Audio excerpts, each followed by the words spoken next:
Greetings, comrades. As you know, India has been witness to one of the largest continuing protests of farmers in its modern history.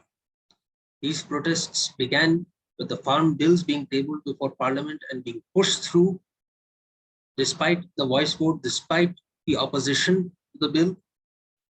And since then, the farmers have been protesting around North India, and these protests have been spreading. It's not just a North Indian affair. This bill and this law and this movement affects farmers across the country. What threatens the existing status quo and promises to bring the corporatization of the farm sector, where the big capitalist, big corporate farming companies will squeeze out and shove out the traditional middle and small landowning farmers. There is an actual threat to their very existence, and it is for this reason that the farmers are coming out in such big numbers. The farmers never left. They had never stopped protesting, even though the media seems to act like that is no longer relevant. The farmers have decided now to rally around and storm Uttar Pradesh at a time when the state is eyeing elections. And this is part of a strategy that has been there since the Bengal elections. And it is a very interesting strategy because it hits right where the BJP can feel hurt.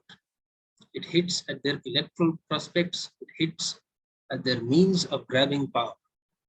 Let's look at what the news has to say. So yes, the farmers' body to hold Kisan Panchayats at all UP divisional headquarters, the Bharatiya Kisan Union, on Thursday said that such panchayats will be organized at Tihar, Shahjahanpur divisional headquarters. The Samyukt Kisan Morcha will be holding Kisan Panchayats in all divisional headquarters of Uttar Pradesh. That's the North Indian state. For those who don't know, it's the largest Indian state, and by demographic, it is the most important Indian state, and it has the largest number of seats allocated to it in the parliament. So that context is important. Now, the dates are being finalized, of course, and the organization questions are being faced. Farmers are facing great hardship for rising electricity bills, pending sugarcane dues from sugar mills, and of course, rising prices of all essential commodities, which has been taking every Indian across the board. This is affecting farmers too.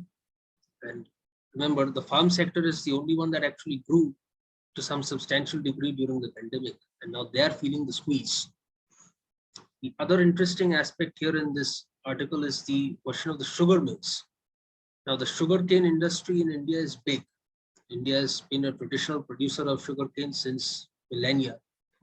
And it is one area where the cooperative movement has actually had some success in organizing sugar cooperatives. But most of these cooperatives are run for the interests of a few privileged, politically linked individuals who are making millions of these corporations, millions of these cooperatives, but the workers are unpaid, underpaid, and the farmers are suffering due to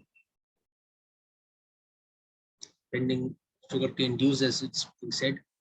The sugar industry, the sugar refining industry across India, North India especially, and also Maharashtra is in a state of dire crisis.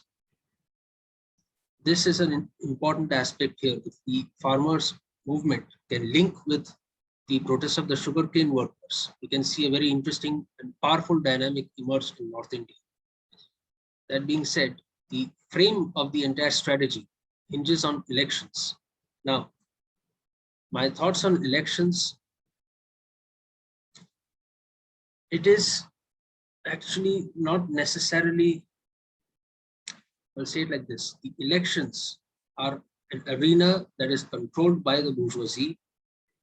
And in a bourgeois state, the elections and their specific electoral mechanisms will always be pitted against the masses. There can be, of course, events where mass mobilization of people a powerful momentum can generate so much pressure that the mechanisms of the bourgeois parties, their machinations will fail, and they have to cave to popular will. Now, the farmers' protests went to West Bengal, it went to Kerala, it went to Tamil Nadu, it went to all the all those states in India which had elections last year, in this year. And one could say that to some extent, yes, they did swing opinion, but there were the various local factors as well. You must bear in mind that in all of these state elections, it was one bourgeois party, BJP, pitted against another bourgeois party, the TMC, or other regional bourgeois parties. The choice was not between good and bad. The choice was between one terrible alternative, the BJP, and a somewhat less terrible alternative, the various regional parties. To what extent the farmers' movement should throw its weight behind such less terrible alternatives? And in Uttar Pradesh, that may mean the Congress party or the Samajwadi party. And we've already seen what their misrule is in Uttar Pradesh. The state is one of the poorest in the country, and they've been ruled for decades under the Congress and the Samajwadi party or others. Not that it's much better under the BJP, if anything, it is much worse. That being said, this movement has a certain dynamism, certain class instinct. This must not be diluted towards electoralism.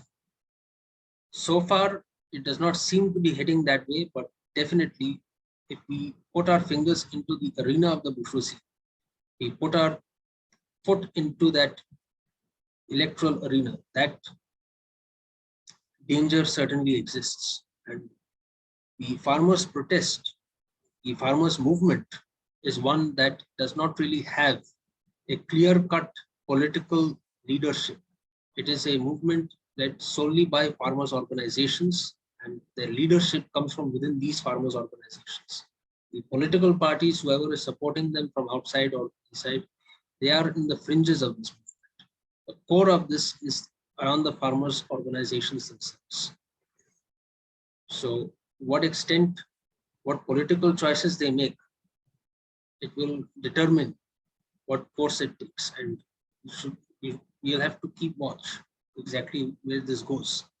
Could be that if there is enough momentum, then this tactic of influencing individual state elections can push the government to the negotiating table, and maybe this is the best case scenario for the farmers and for the people, of course, is that they may consider rolling back the bill. So far, the farthest that the government has gone is a suspension of it. The farmers are demanding a rollback and a guarantee for minimum support price. This guarantee has not been given, and some ministers have gone on record saying that, of course, they can never roll back the bill because their corporate donors will never allow it. So yes, it is the farmers against the corporations. We, of course, stand by the farmers. Al-Salam.